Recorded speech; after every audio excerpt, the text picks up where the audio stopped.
Good afternoon, board. Let's talk about everybody's favorite subject. Sorry, Cody.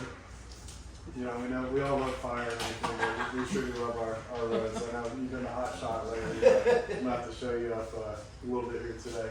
You'll show me up later in the agenda though. So inside of the sleeve of your binders here, you should have a copy of my report for this month. It's just basically a compilation of all my weekly reports that I've sent to you guys. So nothing really, much of a shocker. But this is just for the general public here, so let's get started. So Mako Road construction is still set to begin on the 16th of June. Again, the reason for the delay in the beginning of construction for Mako Road is because the asphalt plant, the newly built asphalt plant, did not have the correct type of polymer that we need.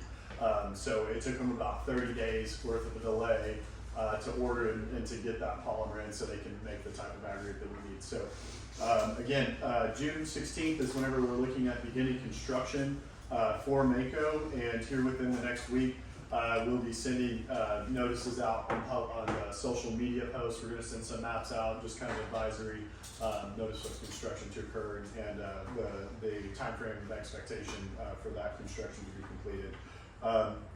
Second of all, we've got Camp Ranch Road. I did receive a task order back and the engineering estimate back from Garver Engineering, and again, this is for just engineering and design and handling the bidding process. From Garver, it's going to be about $164,900. Garver will perform an extensive land survey, drainage mapping of the area, stormwater management, and erosion control plans along with that. So this will be an extensive and comprehensive study. Felt like the extra work on this is a little bit more necessary because this is our highest traveled local road volume. So we're running at about 1,900 vehicles per day on Camp Ranch Road, and so that's going to be a higher traffic volume. So it's very pertinent that we get this project correct on the first swipe, and we get us a 15-20 year road build out. Moving forward from that, Choctaw Hills got us some task orders for this agenda here. You guys are going to be voting to approve these. Task order number 1 is for a Chinook hydraulic study. Task order number 2 is going to be for Chinook, halibut, and greenling design and bidding services. It's for the hydraulic study, it's going to be about $37,500, and then for the design and engineering and bidding process, it's going to be $39,500. We're looking at running a 4-inch asphalt spec, replacement of existing, and adding tin horns where required by the hydraulic study. And all driveways across all 3 of these roads here will have a 5-foot apron and a tin horn installed on all of these. Moving forward. What's the apron? The apron is just an asphalt apron. So as you're pulling into your driveway, you're going to have about 5 foot of your entry, of your ingress egress paved with the asphalt, and then underneath it we're going to lay the tin horn. So everyone's going to get whole new kind of aprons to their driveway. New driveway. Yes, nice. So we're not paving people's driveways. This is just simply the turning off of the roadway onto your own driveway, and we're dropping the tin horns in underneath. It just is that in the public right of way? That's correct. Yeah. It's within the 35 foot each. That's going to benefit tremendously on a lot of the issues we have with tin horns now. Because like my tin horn is covered in gravel. And there's several driveways all across the Hochatown Hills subdivision that don't have tin horns at all, and we're going to be installing them. So, tearing out the old ones, replacing the old dilapidated structures, and then where there's not currently tin horns installed in the driveways, we're going to be installing new ones there. And then run a 5-foot apron into it. Can you explain again the reason for the hydraulic study, the necessity?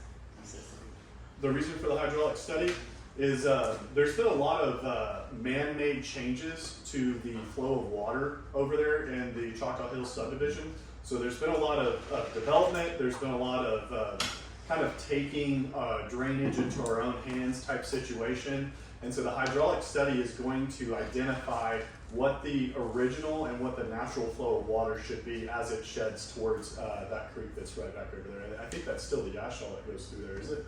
Is it the Yashal that goes through Choctaw Hills? probably. Anyways, there's a creek bed that's at the lower elevation points as you're coming back around Chinook, and just before it turns into Orca, you have a creek structure that's supposed to take the majority of that, and then it sheds on a kind of a peak of your elevation, sheds off to the east as well. And so this is going to be a comprehensive study about where and how that water should flow. And so whenever we go to restoring and building the correct bar ditches and adding the correct drainage structures, this is going to protect the town from any sort of litigious nature. So as we're correcting the flow of water as to where it should be on an engineered spec, the town will have a plausible defense. Thank you. Perfect. Okay, so also last point on roads here, met with engineers from Benchmark. I met with Charles Hinkle. You guys all know him, love him. He's gonna be running all of our inspections on all of our asphalt and road enhancement programs. So he and we drove around town, and I established a project prioritization and conditions list for the newly proposed budget. So this will be the part of the projects that I would like to seek approval from you guys for the 1.9 million that you guys have allocated to roads rehabilitation and maintenance for this coming fiscal year. This is on top of the previous 3 million that you guys had allocated for last year. So we'll have last year's projects that you had already voted to approve and that you had already budgeted in that 3 million, and then we'll have the 1.9 in a separate column. And then these are going to be all of our newly proposed projects. And then I'll introduce it to you guys to review one by one. We'll kind of explain anything. I'll have all the cost estimates associated with those projects that I'd like to do. And then I'll have kind of a reasoning behind why these are prioritized in a different nature. So it'll just be broken down, kind of like that big project I did at the end of last year with you guys. We just kind of broke down all the roads projects. I'd like to do the same thing in this case. So my question is that when the fiscal year ends in June, me and Howard were having this conversation, that money that we had allocated for roads, Yeah. does that go back in the general fund? Do we have to reappropriate that? You would have to reappropriate it. Okay. That's correct. So you would have to still make an action. Yes, we never got to spend those funds. We'd like to spend those funds still on those projects. We're going to throw it back to streets. Okay. One of the reasons that I didn't put it in this year's budget, just to bring that 3 million over, and now we've got a 13 or 14 million dollar budget instead of a $9 million budget. And I wanted to make sure that the board reappropriated the 3 million specifically for the roads that we set aside before. And we won't do the same thing again here in another month or two. We'll just reappropriate that for those projects, and that keeps it separate. He's already got to separate it, so we talked about it. We get on roads? Yeah. Okay, so the rest of it's all just miscellaneous, busy work on a couple of different projects here and there. Attended a meeting with Lieutenant Governor Matt Pinnell with Mayor Sargent here. Met with various stakeholders regarding 14.5 acres and the land appraisal that's over there, which is a potential site for a wastewater treatment facility. We've also identified in that process some other parcels that have access to the Yashal Creek, which is the creekway that we are getting our discharge permit to. So as long as the land has access to the Yashal, we're in good shape. So moving forward from that, created public-facing advertising materials to inform the community about the requirement for building permits. And then with the help of Skip and Shelley Copeland here, we did build an all-in-one page website on our website dedicated for building permits and information on how that process works, who to contact, and what to do. So it's kind of a one-stop shop type of situation.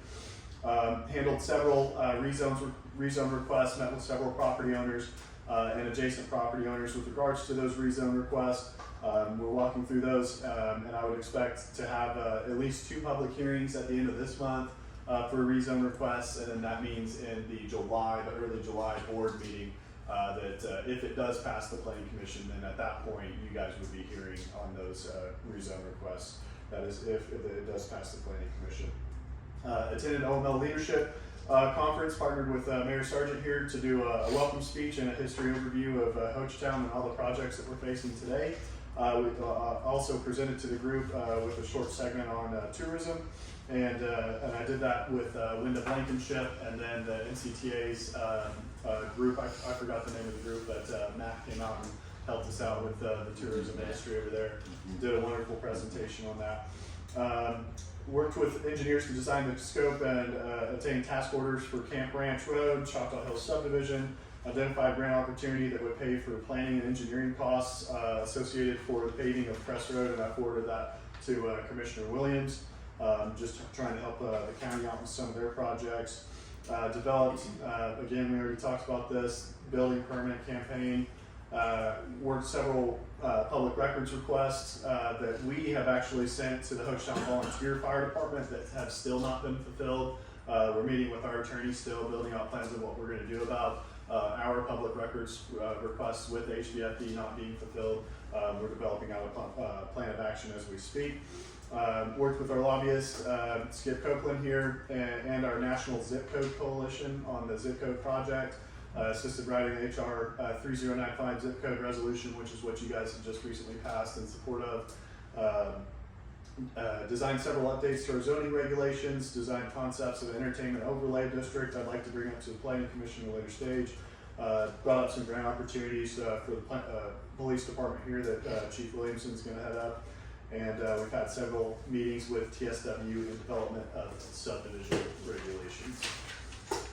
There's a lot going at it. Thank you so much. You said all that one breath too, didn't you? That's just a slice of it. I You try don't to have just time to breathe. cut out. I just try to cut out a lot of it and And fit what it you on did, page. what you just said, man, I just counted up, there's 26 bullets there. I, for one, would like to say thank you to you and your staff for Yes, everything sir. you're doing for this town. Absolutely. You know, I tell you what, I wish there was Carissa. some way we could unload some of these projects off of you, but, maybe we're asking you to do too much, but every one of them are important. Well, I just want to say thank you to Carissa, to Julie, to Chief Williamson, to Chief Gilbert here, and to Skip Copeland here. Very excited to work with him Yeah. moving forward on these projects. He's already been such a tremendous help, Good. and we're really going to keep that momentum going. That's right. I We're like doing the it. new t-shirts, momentum, keep it going. Thank you for that. Yeah, that's the way. Yeah. Thanks, Adam. Yep.